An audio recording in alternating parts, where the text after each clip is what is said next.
My parents didn't just ask me to move out. They gave my sanctuary away to a cousin I barely knew, and when I finally uncovered the truth, it shattered every illusion of family I'd left. Hey everyone, before we get into the video, don't forget to subscribe and smash that like button if you want more stories just like this. Thanks for the support. My name is Grace, and I am 22 years old. At the time this story begins, I was working a steady entry-level job at a local marketing firm, saving every penny I could to eventually move out on my own. Living at home was supposed to be a temporary stopgap, a way to build a financial foundation before renting my own apartment. I paid my share of the groceries, I kept the house clean, and I stayed out of trouble.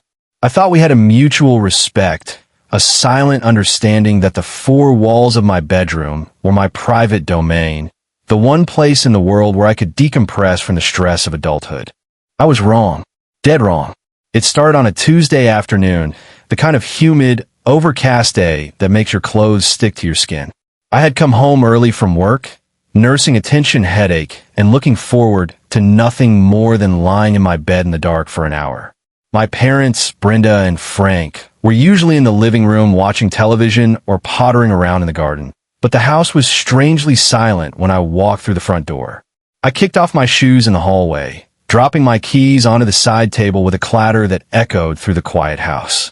I expected my mother to call out from the kitchen, perhaps reminding me that we were having chicken for dinner or asking me to grab a package from the porch. Instead, I heard a thump from upstairs. A heavy, rhythmic thumping that sounded like furniture being dragged across hardwood floors. Frowning, I walked toward the staircase, the headache momentarily forgotten.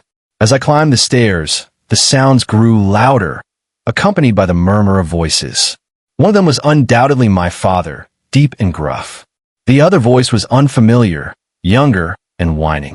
I reached the top of the landing and looked down the hallway toward my bedroom. My door was wide open. That was the first strike against reality. I never left my door open. I was a private person, and my room was my sanctuary. But there it was, gaping like a mouth, exposing the interior of my sanctuary to the hallway. I took a few steps closer, my heart beginning to hammer a frantic rhythm against my ribs. Standing in the middle of my bedroom was a guy I had seen only a handful of times in my life. It was my cousin, Toby. He was holding a box of my books, tilting it precariously as he looked around the room with a bored expression. My father was standing next to him, directing traffic, pointing to the closet as if he were giving instructions on where to stack artillery. For a moment, I just stood there, paralyzed by the sheer absurdity of the scene. It felt like I had stepped into a parallel universe where the rules of physics and common decency no longer applied. I watched my father reach out and take a framed photograph of me and my best friend from my nightstand. He didn't look at it with any reverence. He simply tossed it into a cardboard box marked donation without a second thought. That casual disregard for my memories snapped me out of my paralysis. I asked them what they were doing. My voice didn't sound like my own. It was high, thin, and trembling. My father spun around, looking not guilty, but annoyed that I had interrupted their process. He told me, in a tone that brokered no argument, that Toby needed a place to stay. He said it was just temporary, a few weeks while he got back on his feet. I looked at Toby, who was currently wearing my favorite hoodie, the one I had saved up 3 paychecks to buy, and smirking at me. I looked back at my father and told him that this was my room, that I lived here, and that nobody had asked me if this was okay. My mother appeared in the doorway then, wiping her hands on a dish towel, and chimed in that family helps family, and that I was being selfish. She said I had a job and could afford to sleep in the guest room downstairs, implying that my adult status somehow revoked my right to the space I had occupied since I was a baby.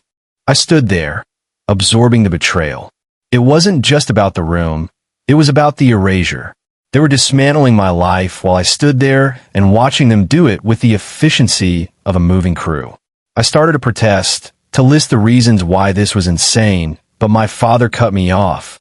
He said the decision was made. Toby was moving in, and I was moving into the home office downstairs. He turned his back on me and continued pointing out where the bed should go. I realized then that arguing was futile. The hierarchy of the house had shifted instantly, and I had plummeted to the bottom.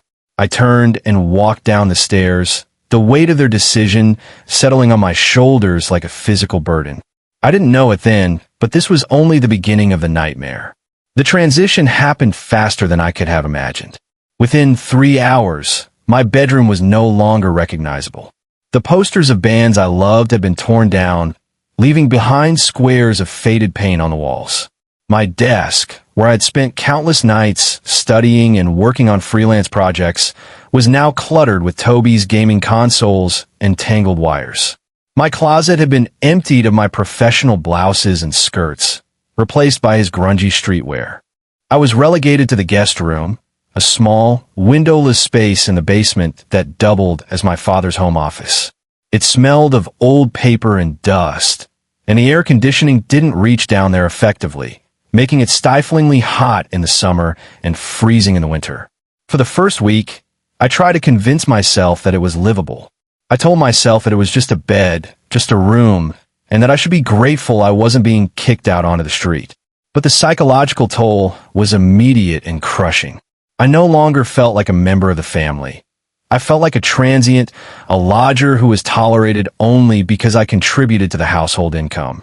Every morning, I would wake up in that damp basement room, shuffle upstairs to use the bathroom, and find Toby sprawled out on the living room couch, eating the food I had bought and watching the television I paid the cable bill for. My parents treated his presence as a victory for family values. They fawned over him, cooking his favorite meals, asking him about his day, and laughing at his crude jokes. Meanwhile, I was met with sighs and eye rolls if I asked for something as simple as a ride to work or help with the dishes. The dynamic had shifted so completely that I began to question my own sanity. Was I being dramatic? Was this just what adults had to deal with? But deep down, I knew it wasn't fair. I was the one working 40 hours a week.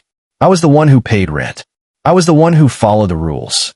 Yet, I was the one being punished. 2 weeks turned into a month. The temporary arrangement began to feel permanent. I came home one evening to find that Toby had invited 3 of his friends over.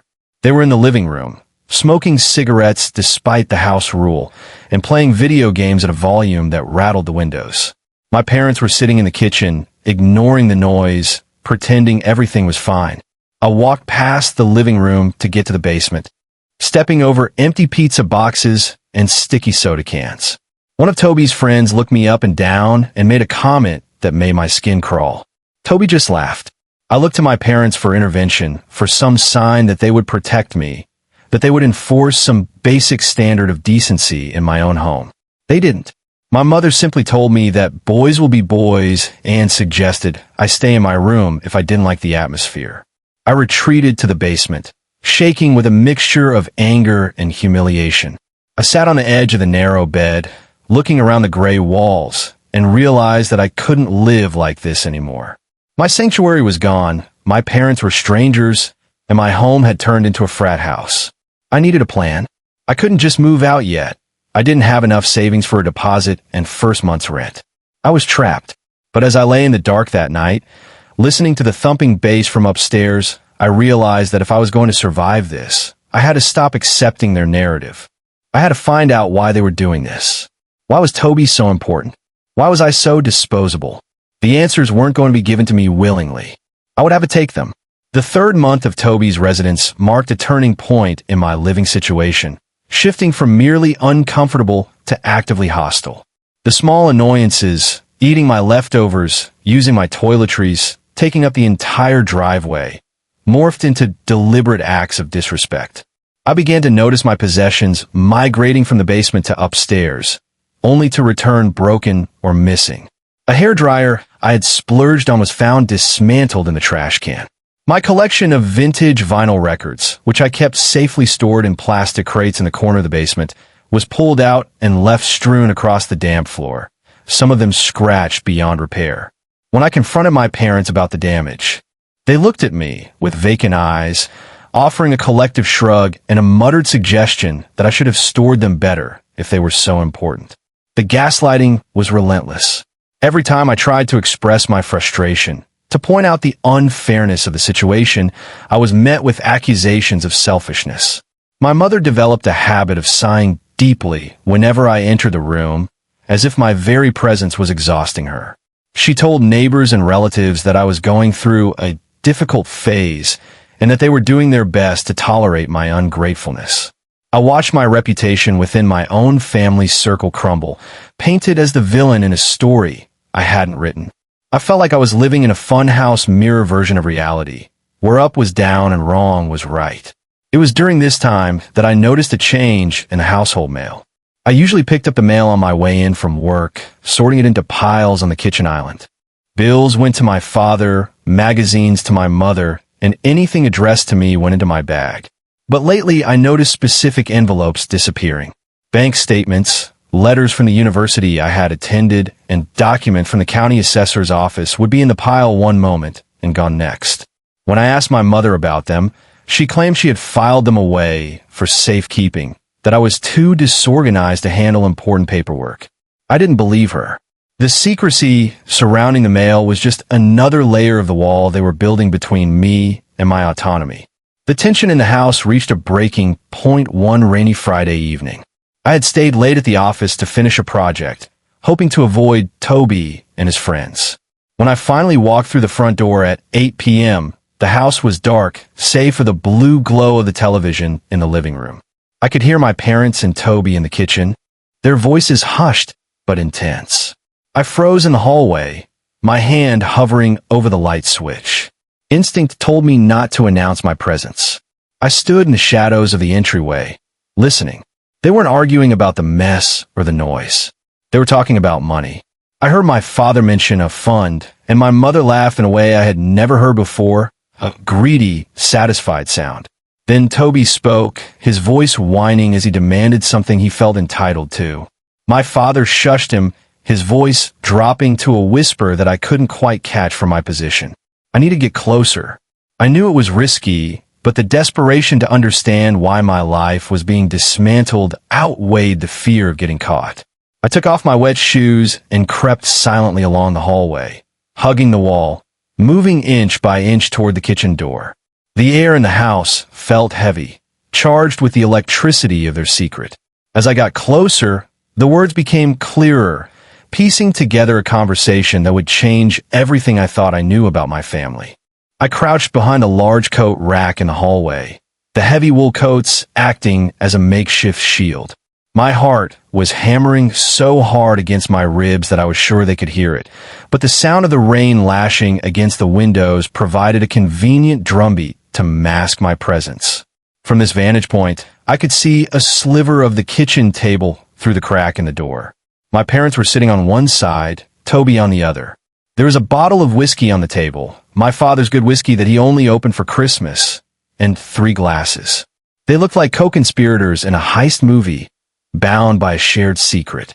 The conversation I had stumbled into was not about Toby staying for a few more weeks. It was about the house. My father was talking about the equity and how the market value had skyrocketed in the last year. He explained that they had been planning to downsize eventually, but with Toby needing a long-term place to stay, they had decided to speed up the timeline. My mother chimed in, her voice sickeningly sweet, saying that it was the perfect solution. She said that since I was young and starting my life, I didn't need a big house or a childhood room to hold on to. She said I was resilient, unlike poor Toby who had had it so hard. Then came the bombshell. Toby asked about the money. He wanted to know when he would get his cut. I had to clamp my hand over my mouth to stifle a gasp. My father poured another round of drinks and laid it out. The plan wasn't just for Toby to live there. They were essentially signing the house over to him. They were going to put the deed in his name to protect it from creditors that my father vaguely alluded to, and in exchange, Toby would give them a monthly allowance that was significantly less than the mortgage, but more than enough to fund their retirement RV dreams. But there was a catch, a missing piece of the puzzle that made my blood run cold. My father mentioned that they needed to liquidate some assets to clear the title for the transfer. He looked specifically at a stack of papers on the table, papers that I recognized instantly. They were the savings bonds my grandfather had left for me when he passed away, bonds that were in my name but held in a safe deposit box my parents had access to. They were planning to cash them out. They were going to steal my inheritance to facilitate giving my home to my cousin. I listened, paralyzed, as they calculated the value of my future. They talked about me as if I was an obstacle to be managed, not a daughter to be cherished. They discussed how they would break the news to me, eventually. They decided they would tell me the house was being sold and that I had 30 days to move out, framing it as a sudden financial necessity. They agreed that they would wait until after my birthday, 2 weeks away, so they didn't spoil the mood. The audacity was suffocating. They were plotting to steal from me, to evict me, and to hand my life over to a cousin who contributed nothing, all while planning a fake celebration for my birthday. I didn't stay to hear the rest. I slowly backed away from the door, my mind racing a million miles an hour. The betrayal was total. It wasn't just that they preferred Toby, it was that they viewed me as a resource to be harvested. I retreated to the basement, the darkness of the room now feeling like a cloak of invisibility rather than a prison cell. I locked the door behind me, though I knew it wouldn't stop them if they really wanted to come in. I sat on the bed, my hands shaking, and forced myself to think. I was hurt, I was angry, and I was terrified, but I also had the upper hand. I knew their plan. I had the element of surprise. They thought they had weeks to execute their scheme. I had hours to dismantle it. The victim act was over. It was time to fight back. Sleep was impossible that night. I lay in the basement, staring at the ceiling, going over the conversation I had overheard again and again. Every replay confirmed the same horrifying truth. My parents were not just inconsiderate, they were malicious. They were actively conspiring against my future for the benefit of a lazy, entitled cousin. As the sun began to rise, casting weak gray light through the high window, I made a decision. I was not going to confront them. Confrontation would lead to gaslighting, shouting, and them locking me out or changing the passwords before I could secure my assets. I needed a lawyer, and I needed my documents. At 6 a.m., the house was silent. I slipped out of the basement, not bothering to get dressed for the day yet. I needed the bank box key. I knew my father kept it in his home office desk, a place he usually kept locked. But he had been careless lately, perhaps drunk on the whiskey and the thrill of his secret plan. I crept into the office, my bare feet silent on the carpet. The top drawer was unlocked. My heart leaped into my throat as I rifled through the pens and stationery until my fingers brushed the cold metal of the small key.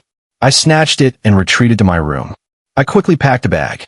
I took only what was essential: my laptop, the hard drive with my portfolio, a few changes of clothes, and my grandmother's jewelry, the only other thing of value I possessed. I left behind the furniture, the books, the clothes I didn't wear. It was all just stuff now, tainted by the betrayal. I wrote a short, precise note and left it on the bed. It didn't say goodbye. It said that I knew about the plan, that I had taken the bonds, and that they would be hearing from my attorney. I left the house before anyone else woke up. I drove straight to the bank, arriving the moment they opened. With the key and my ID, I was able to access the safe deposit box.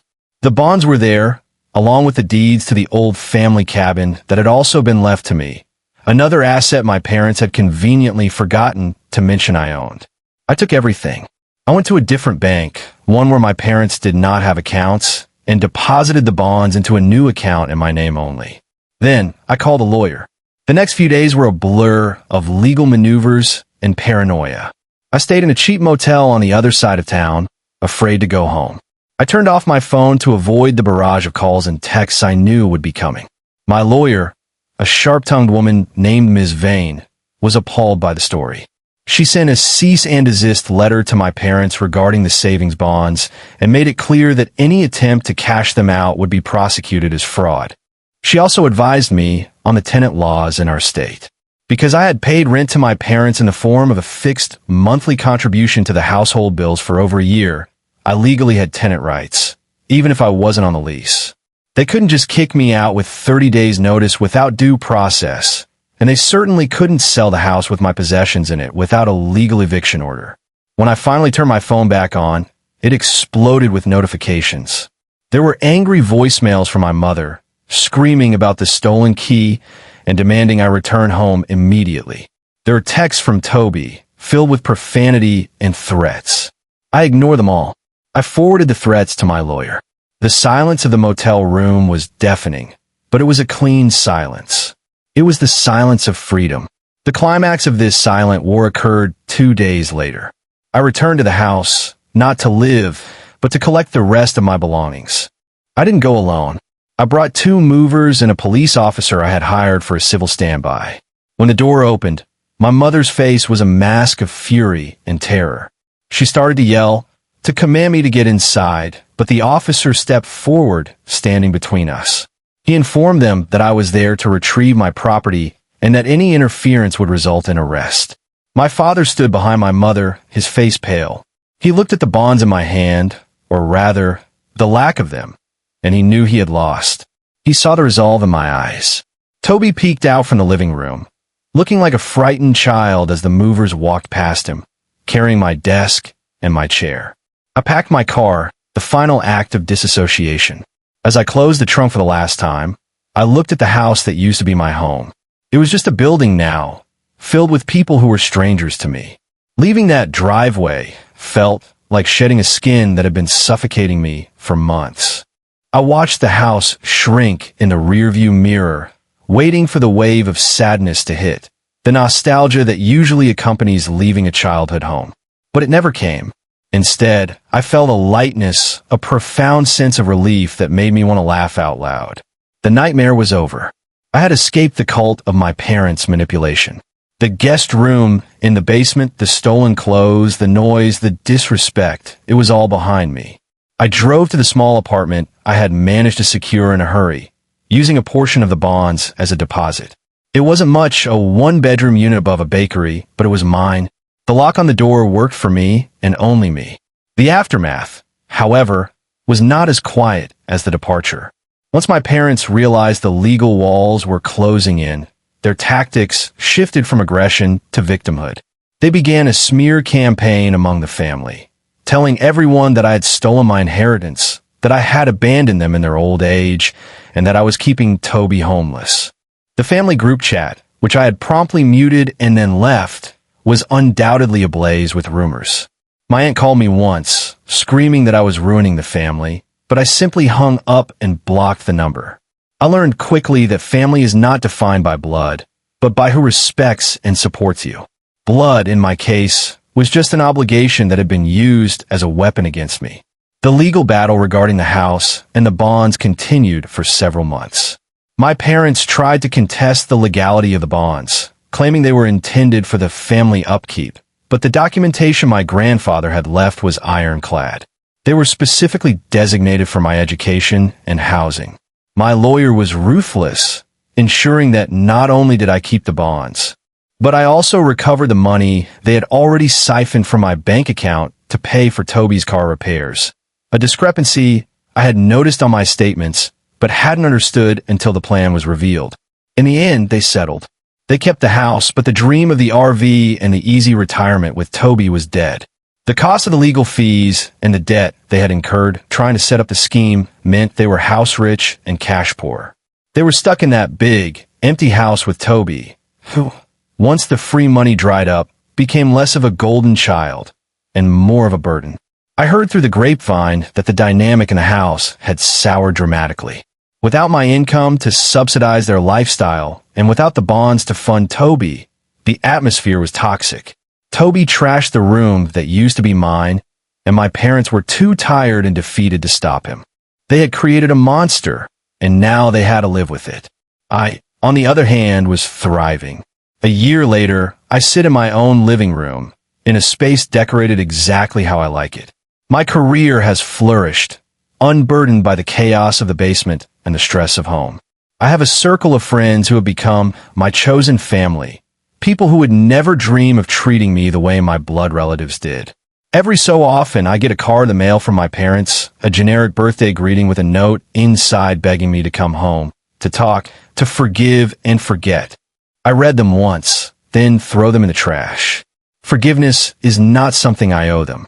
They made a choice the day they gave my room to my cousin. They chose him over me. And in making that choice, they gave me the greatest gift they ever could. They set me free.